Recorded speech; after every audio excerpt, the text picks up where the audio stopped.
Most of the Fat Controller's engines accepted diesels.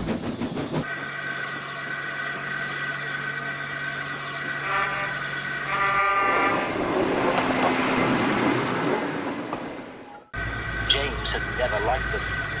"They're all right," said Henry, "just mixed traffic engines like you and me."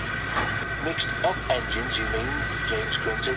"With windows at each end, how can they know they're coming or going?"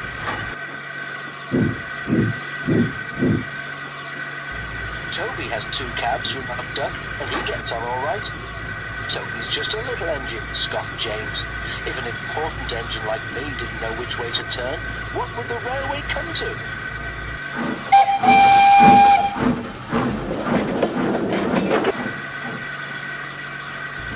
All the engines agreed that James was becoming much too puffed up in his smoke box.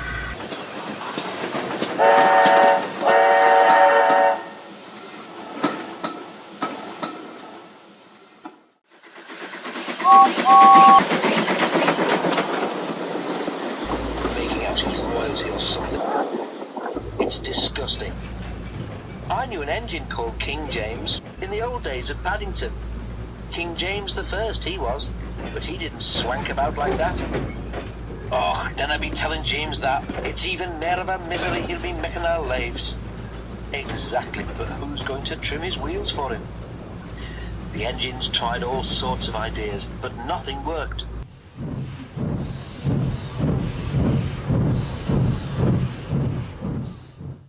James grew so conceited that the others were glad when he was away. Even the coaches twittered anxiously to each other if they thought he was to pull them.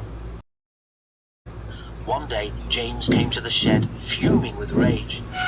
"Shunting?" he snorted. "Where are Donald and Douglas? They should be here for jobs like that."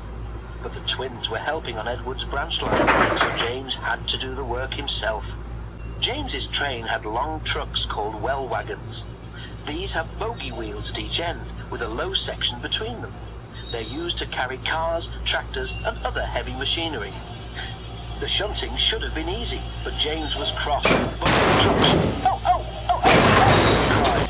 Some of them slipped their brakes on to spite James. The weather was damp and misty too, so the shunting took a long time.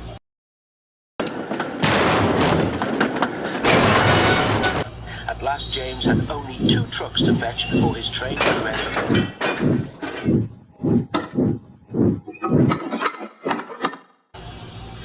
Because of the mist, the signalman sometimes found it hard to see what was happening. James's driver told him that James would whistle when they had collected all the trucks and were clear of the points.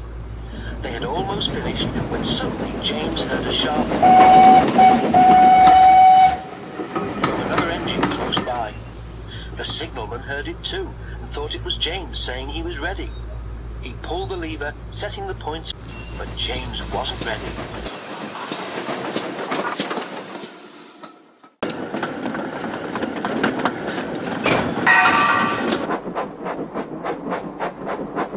Before James realized it, the truck was traveling sideways between the 2 lines.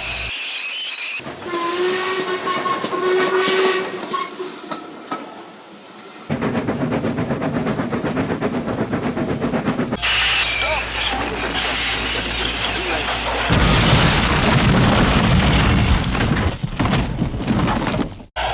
"That's torn it," said James's driver. "The Fat Controller won't like that." He didn't. He spoke severely about it. James knew that the accident was not his fault, but he was unusually quiet in the shed that evening. The others were relieved. "I suppose it must be difficult to know which way to go when you've got 2 cabs," whispered a voice. "But to go 2 ways at once with only 1 cab, that really is something." James pretended he hadn't heard.